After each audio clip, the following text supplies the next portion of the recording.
Hi, Tony Fine Squirrel here in the new apartment in the War Party studio, and been working on an old Prodigal Son song that I did with them on the last record we did together back in 2000 called Red Dawg. And this is basically Red Dawg revisited. There's a number of things that I felt I wanted to address that I wasn't able to address in the original recording. Time and money constrictions prevented some of those things from being accomplished. This happens to be the only song from Prodigal Son that I've taken an active pursuit of redoing. So basically, this song starts out with a MIDI sequence of some synthesizer parts that are kind of along the techno vibe.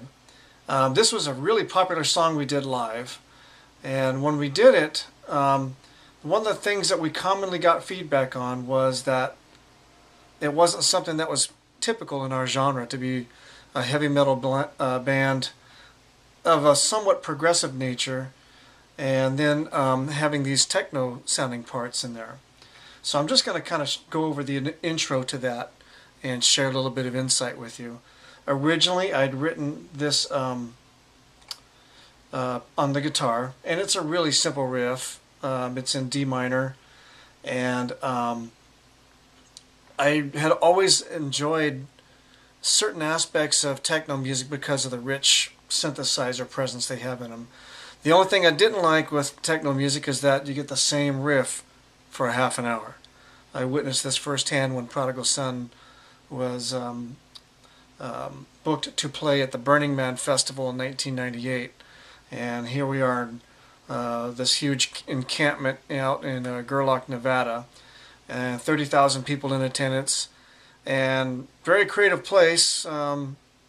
Certain aspects of it I definitely am not on board with, but other things about it I really enjoyed, from the fact that I got to see a whole lot of different creative expressions. One of them happened to be a lot of different synthesizer players really doing these interesting things with sequencers and simple drum machines and things. And I always liked that aspect of it tonally. So I wanted to emulate some of that and just acknowledge that in our own music. And Red Dawg was my first step into doing so. As I do play keyboards and love playing them as much as I do guitar. So Red Dawg has an intro that's entirely driven in that respect, and I'm just going to play a snippet of it for you. Here's a shot of the MIDI of the tracks, and here we have it starting out.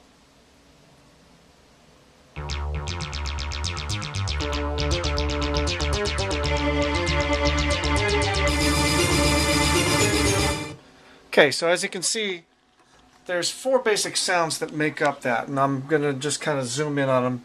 These are them right here that are kind of blacked out.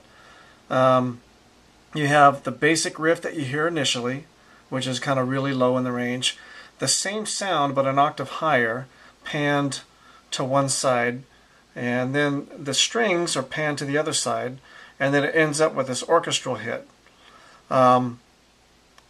Really simply, the way I had addressed this song was I had I had played it into the keyboard, and then I went back and edited the notes and that sort of thing. So you can see what those look like here. These lines vertically represent the velocity in which I hit these keys. These represent the note and how long they are. You can also, if you wanted to do it that way, which I prefer not to, is to go into the event window and take each note, and you can see that there's the note that I hit, when I hit it, how long it lasted, and so on. I tend to not do things that way because when music is played too perfectly, it takes all the spontaneity out of it. So I have this initial sequence here that I'm going to just show you. and it's a really simple riff. Da da da da da da da da da da da da da da da. That's the same. That's the whole song right there. What's neat about it is it creates a dynamic where you have all of 4 of these different parts doing their thing, and it just builds up this intensity over the course of the intro. Here's a staff view of what all those events look like. Here's the low bass, here's the one octave higher, a string part, and the orchestral hit. So I'll play it one more time where you can hear it with just the instruments there. I just have those tracks soloed, so you're not hearing everything else.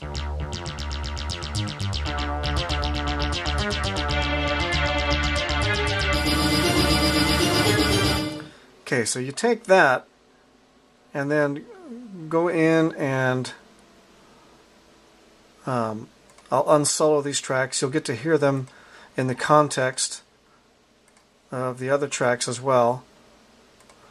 I don't have all the folders opened up. There's a whole drum loop set up down here that you're not going to hear. And I've just got a guide track as far as vocals is concerned, so I'm not going to play that. I haven't sang this song in a long time, so I need to practice with the lead vocal part. So here's Red Dawg from beginning all the way up to the first verse.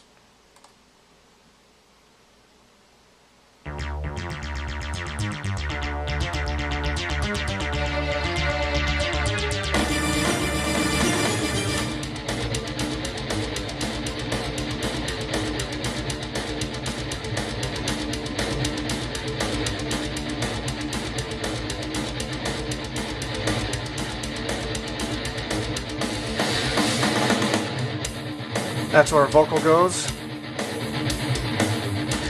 and then a break.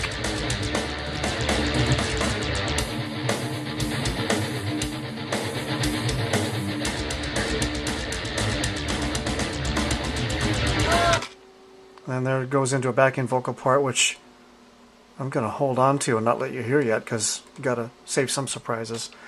Then as far as the guitar solo is concerned, I really didn't do one.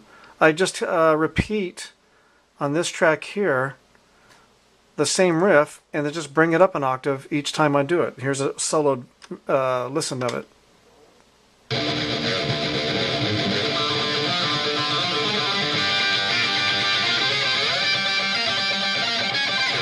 And you can hear that there's a harmony added in there too. It's an effect on my pedal board. Here is another track that I just added to this song, making this probably the newest aspect of this song that nobody's really heard yet in this bridge section. And it's real simple. It's just a double stop.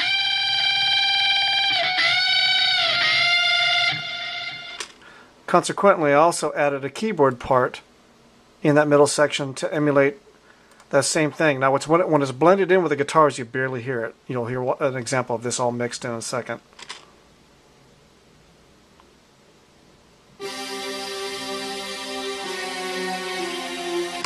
Now you bring them both in together.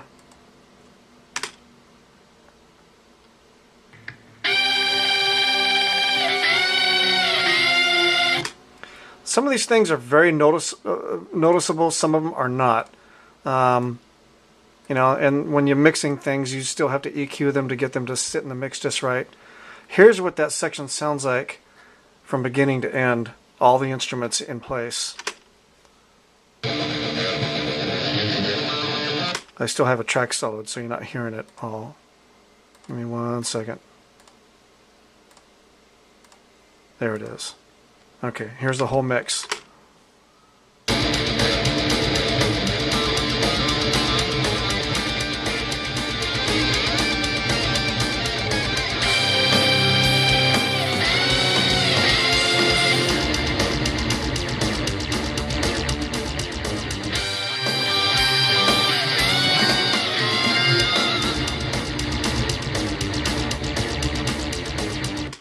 Yeah, and there's a snippet of it. You can also see that those trance parts, those techno parts, made their way in here as well.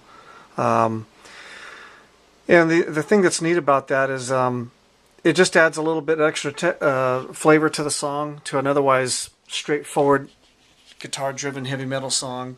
But you have different textures added in there, and I really enjoy doing that. But I like to bring them in, bring them out, enough to pique your interest, but not enough to get you bored because it's lasted for far too long. So that's it for Red Dawg for the moment. More to come later.